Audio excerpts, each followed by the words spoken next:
Channel देखने वाले तमाम लोगों को मेरी तरफ से अस्सलाम वालेकुम। उम्मीद करती हूँ आप सब लोग खैरो आफियत से होंगे। पाकिस्तान से 4.5 माह बाद बरतानिया से आज़ादी हासिल करने वाला मुल्क बर्मा, जिसे आजकल म्यांमार कहा जाता है, दरअसल बरतानिया से 1948 में सबसे पहले आज़ादी हासिल करने वाला मुल्क था। 55 करोड़ लोगों की आबादी और 6,76,519 मुरब्बा किलोमीटर रकबे के साथ ये मुल्क दुनिया में आबादी के लिहाज से 26वें और रकबे के इतबार से 39वें नंबर पर शुमार होता है। बांग्लादेश, इंडिया, चीन, थाईलैंड और बहर हिंद के दरमियान वाक़या ये मुल्क दुनिया के उन ममालिक में से एक है जिसे आज के जदीद दौर में भी फौजी हुकूमत कंट्रोल करती है। हजारों साल की कदीम जिंदगी के आसार रखने वाला ये मुल्क आज भी इस कदर तारीकी में है कि ये अपने ही मुल्क में रहने वाले मुसलमानों को अपना शहरी नहीं मानता। वीडियो में आगे बढ़ने से पहले आप लोगों से गुजारिश है कि हमारे चैनल को सब्सक्राइब करें, वीडियो को लाइक करें और ज्यादा से ज्यादा शेयर करें। तो चलें वीडियो का आगाज करते हैं।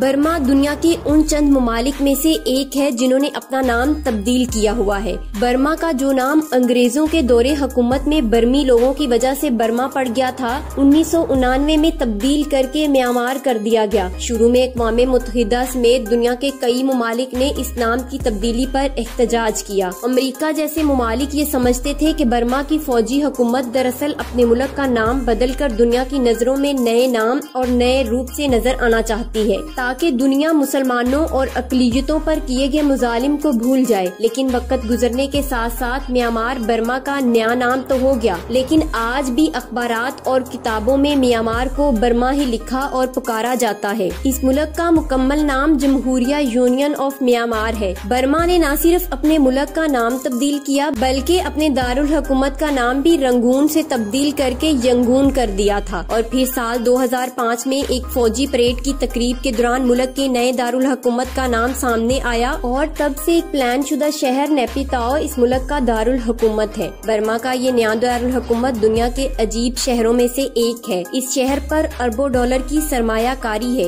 एक शहर जो लंदन से 6 गुना बड़ा है, 30 लेन हाईवे और दर्जनों पार्क और इंतहाई खूबसूरत लैंडमार्क होने के बावजूद ये शहर सिर्फ 10 लाख लोगों की आबादी रखता है। इस शहर के पार्क और सड़कें वीरानी का मंजर पेश करती हैं। यहाँ पहुंचकर आपको ऐसा महसूस होता है जैसे आप किसी असीब ज़दा शहर में आ गए हों। सैकड़ों लग्जरी होटल होने के बावजूद इस शहर में सियाहों की इतनी कमी है कि ज्यादातर होटलों के कई कमरे ऐसे हैं जिन्हें आज तक किसी ने बुक नहीं किया। इस मुल्क में इलेक्शन तो होते हैं, जमहूरियत भी है, लेकिन सिर्फ दुनिया को दिखाने के लिए। इस मुल्क का हाल तकरीबन पाकिस्तान से मिलता जुलता है। जिस तरह पाकिस्तान में पहले 3 दहाइयों तक फौजी हुकूमत रही है और आज भी किसी न किसी शक्ल में यहाँ फौजी हुकूमत ही मुल्क को कंट्रोल करती है। बर्मा ने पहले तो अपनी आज़ादी के बाद यहाँ खाना जंगी देखी और फिर साल 1960 से साल 2011 तक यहाँ किसी न किसी शक्ल में मार्शल लॉ ही लगा रहा। साल 2011 में सिविलियन हुकूमत आई तो इसके इख्तियारात को महदूद कर दिया गया। 109 फौजियों की मौत का इल्जाम मुसलमानों पर लगाकर फौज ने मुसलमानों की वो नस्ल कशी की है कि लाखों की तादाद में लोग इस मुल्क को छोड़कर चले गए। तकरीबन 80,000 लोग फौज के हाथों मारे गए। 10 लाख से जायद लोग हिजरत करके पाकिस्तान, बांग्लादेश, थाईलैंड और सऊदी अरब जैसे ममालिक में मुंतकिल हो गए।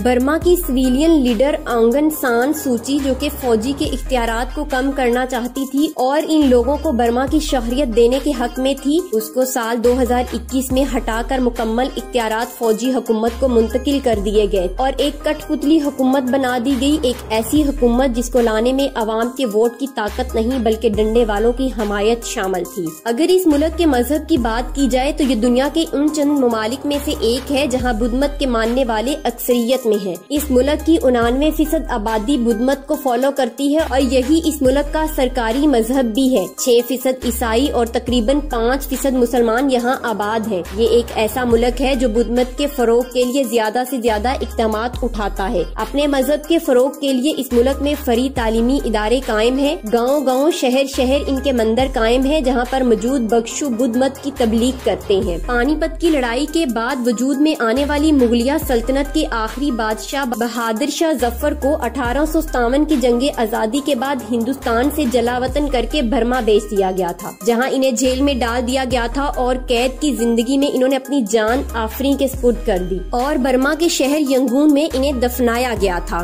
बर्मा में इस्तेमाल होने वाली करेंसी को क़यादत रुपए के बदले 150 का मकाम हासिल है। इस मुल्क की करेंसी तो कमजोर है, लेकिन इस हिसाब से अगर इस मुल्क में महंगाई को देखा जाए तो इतनी महंगाई नहीं है। इस बात का अंदाजा आप लगा सकते हैं कि एक वक्त का खाना आप 50 सेंट में आसानी से खा सकते हैं, लेकिन अगर आप पाकिस्तानी या इंडियन रेस्टोरेंट तलाश करें तो खाना आपको तकरीबन $3 तक चला जाएगा। रात रहने के लिए यहाँ होटल 5 से $10 में बासानी मिल जाता है। पाकिस्तानियों के लिए इस मुल्क का वीजा लेना भी बहुत आसान है। $50 वीजा फीस अदा करके म्यांमार का वीजा हासिल कर सकते हैं। म्यांमार दुनिया का एक ऐसा मुल्क है जहाँ सियाहों के लिए सबसे ज्यादा पाबंदियाँ हैं। आप इस मुल्क के बहुत से ऐसे हिस्सों में हुकूमती इजाजत के बगैर सफर नहीं कर सकते हैं। इस मुल्क के किसी भी गाँव में आप कैंप नहीं लगा सकते क्योंकि ये कानूनन जुर्म है। अगर आप बजट ट्रेवलर हैं तो बजाय कैंप लगाने के आप उनके मंदिरों में जाकर रात रुकने की इजाजत मांगे तो वहाँ आपको बाआसानी रहाइश मिल जाएगी, और वो भी मुफ्त में। केन बॉल इस मुल्क का कौमी और सकाफती खेल है। आजकल ये लोग कपड़े और धागे से बनी हुई गेंद की बजाय फुटबॉल का इस्तेमाल करते हैं। इस खेल में 6 लोग एक दायरे में खड़े होकर फुटबॉल के साथ करतब करते हैं। पादो ट्री इस मुल्क का कौमी दरख्त है और इस दरख्त के फूल को इस मुल्क के कौमी फूल होने का एजाज हासिल है।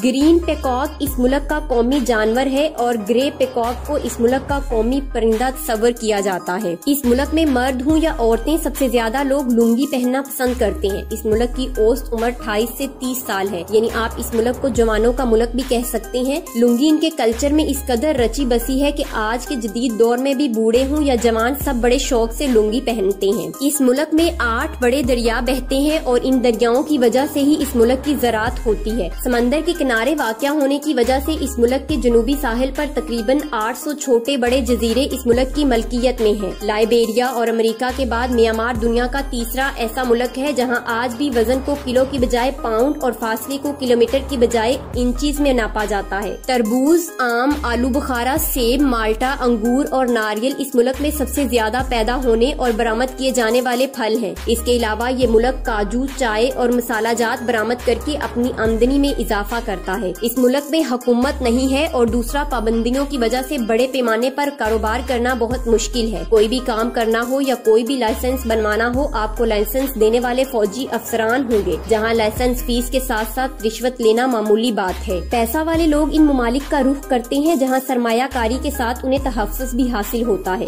यही वजह है कि इस मुल्क में फीकस मजमुई आमदनी $1000 से भी कम है। इस मुल्क की 40% आबादी ज़राअत के शोबे से मुंसलिक है। थाईलैंड, चीन और लाओस इस मुल्क से अनाज दरामद करने वाले सबसे बड़े मुल्क है। ज़राअत के बाद इस मुल्क की आमदनी में इजाफा करने वाला दूसरा बड़ा शोबा माहीगीरी है। यहाँ के मछीरे न सिर्फ मुल्की जरूरियात को पूरा करते हैं बल्कि माहीगीरी का एक बड़ा हिस्सा दूसरे ममालिक को भी बरामद किया जाता है। ज़राअत में ये सबसे ज्यादा चावल, मकई, दालें, प्याज और मसाला जात फरोख्त करता है। ये ममालिक दुनिया के उन ममालिक में से एक है जिन्होंने सबसे पहले तेल और गैस की दरियाफ्त की थी। हत्ता के इस मुल्क ने पहली बार 1853 में दुनिया को तेल बरामद किया था और ये मुल्क आज भी थाईलैंड जैसे ममालिक को गैस बरामद करता है। पूरी दुनिया में लड़कियां चूड़ियां अपने बाजुओं में पहनती हैं, लेकिन म्यांमार में इसके बरक्स चूड़ियां गर्दन में पहनी जाती हैं। यहाँ की औरतों का मानना है कि इससे औरत के हुस्न में इजाफा और कद लंबा होता है। महंगाई के लिहाज से ये मुल्क दुनिया के सस्ते ममालिक में से एक है जहाँ पर एक घर में बिजली, गैस, पानी और सफाई का खर्च $3 से $50 के दरमियान में आता है। म्यांमार के लोग हर साल नए साल का आगाज वाटर फेस्टिवल के साथ करते हैं। इस दिन न सिर्फ म्यांमार के लोग बल्कि दूसरे ममालिक से भी आए लोग इस फेस्टिवल में शिरकत के लिए आते हैं, जहाँ हर तरफ पानी ही पानी होता है। हुकूमती खर्चे पर यहाँ बड़े बड़े फुवारे लगाए जाते हैं और हर किस्म की चीजों से इस फेस्टिवल में शिरकत की जाती है, चाहे किसी के पास पानी की बाल्टी हो या किसी के पास वाटर गन हो। इस मुल्क में लोगों के जीने की औसत उम्र 67 साल है, जबकि इस मुल्क में तालीम की शरह 92% है। म्यांमार घूमने के लिए बहुत ही खूबसूरत मुल्क है। अगर आप फ्लाइट के खर्चे को निकाल दें तो इस मुल्क को $200 से $400 में तकरीबन 30 दिनों के लिए आप आसानी से घूम सकते हैं। एक साल के दौरान इस मुल्क में 20 लाख से ज्यादा लोग घूमने की गरज से आते हैं, जिनमें सबसे ज्यादा लोग चीन और थाईलैंड के होते हैं। पाकिस्तान की मिलिट्री के साथ इस मुल्क की मिलिट्री ताल्लुकात काफी बेहतर हैं। पाकिस्तानी फौज के म्यांमार के साथ ताल्लुकात आज के दौर से नहीं बल्कि 60 की दहाई से हैं, जब दोनों तरफ फौजी हुकूमत कायम थी और बांग्लादेश मशरकी पाकिस्तान के नाम से पहचाना जाता था। बांग्लादेश तो पाकिस्तान से टूट गया, लेकिन हमारी फौज के ताल्लुकात आज तक म्यांमार से न टूट सके। तो ये थी म्यांमार यानी बर्मा पर बनाई जाने वाली एक तफरी लेकिन मालूमात से भरी हुई वीडियो। अगर ये वीडियो आपको पसंद आई है तो इस वीडियो को अपने दोस्तों के साथ लाजमी शेयर कीजिए, इस वीडियो को लाइक करें और अपनी राय का इजहार जरूर कीजिए। और तमाम नए आने वाले दोस्तों से गुजारिश है कि हमारे चैनल एक्सप्लोर दी वर्ल्ड को सब्सक्राइब करें, ज्यादा से ज्यादा शेयर करें। मिलते हैं अगली और बेहतरीन वीडियो के साथ, तब तक के लिए अल्लाह हाफिज।